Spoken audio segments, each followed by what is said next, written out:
What it do, YouTube? What it do? The beef between Spider-Loc and Munchie B finally died down. Both men decided to let bygones be bygones. However, last week this interview sparked things back up again. This is what led Munchie B to respond back. But to be fair, I think this interview is old. I think they're just barely putting it out now. But from what I understand, I think this interview happened a while ago. But in that interview, Spider-Loc said Munchie B jumped in his car with a burner. Spider-Loc said had he known that Munchie B had a strap, that he would have never allowed him into his car because he ain't trying to ride around dirty. Munchie B called Spider-Loc a snitch because he's going on public platforms telling everybody that he has a gun, and that's putting him in jeopardy with the police. We are just taking a ride together to go handle business. Yeah. We get to our location, we handle our business. I leave. The very next day,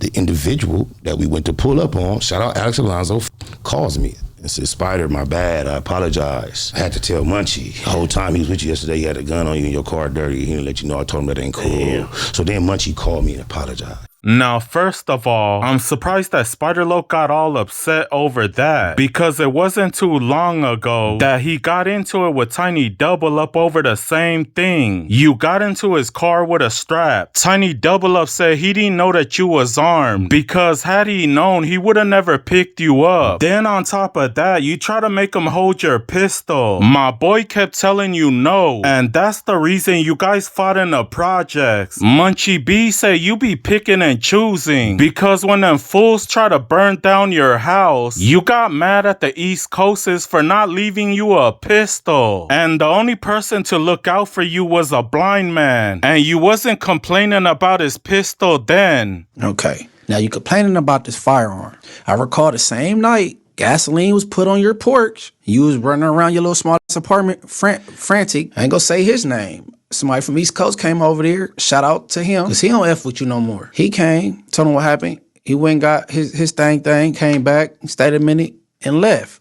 You expressed how disappointed you was, knowing that he know that somebody just played with gasoline in front of your doorstep. He left you naked with absolutely nothing. So guess what? The blind dude had to give you a gun that you held on for weeks. During one of the episodes of Kicking Back Being Bull, Spider had to delete one of his shows because Munchie B started dissing Neighborhood Crip. I guess he got too faded and was feeling himself, so he threw up Neighborhood and the middle finger. Munchie B apologized and asked Spider-Loc to remove the video. Munchie B said he doesn't know why Spider-Loc brought this up for. If Spider-Loc would have dissed Bloods on my podcast, then he wouldn't be allowed on my podcast ever again. He said that's the difference between me and Spider-Loc. I stand on principle and he doesn't. I get the finger banging, I'm listening to the music, and I throw up Neighborhood. If you would have been at my house and you would have threw up a middle finger with a B, you would have never came back. You was a buster. On God, you was a buster and a yee. I told you my bad and take it down because Brick Baby just went through something with DW Flame, and I didn't want them to do you like they was trying to do Brick Baby, bro. My bad for trying to look out for you. But yeah, I threw a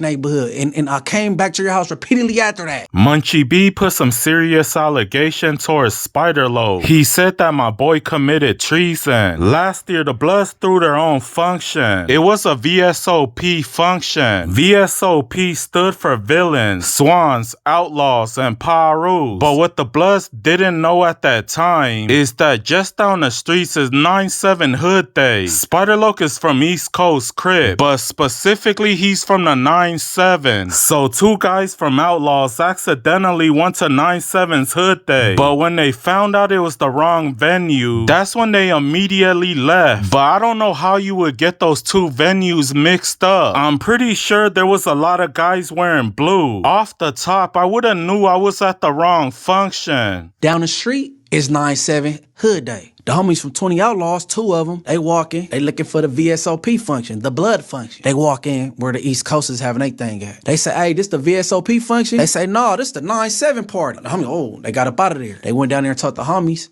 Yeah, the keyways down the street. The East Coasters was low-key tripping, and due to the 97 hood they being nearby, the Bloods was on high alert. So Munchie B decided to tap in with Spider-Lo. He let him know that his hood is tripping, and according to Munchie B, Spider-Lo did the unthinkable. He told Munchie B to go clap them up. According to Munchie B, Spider-Lo wanted the Don Moose to go put in work on his hood. They went down there and talked to homies.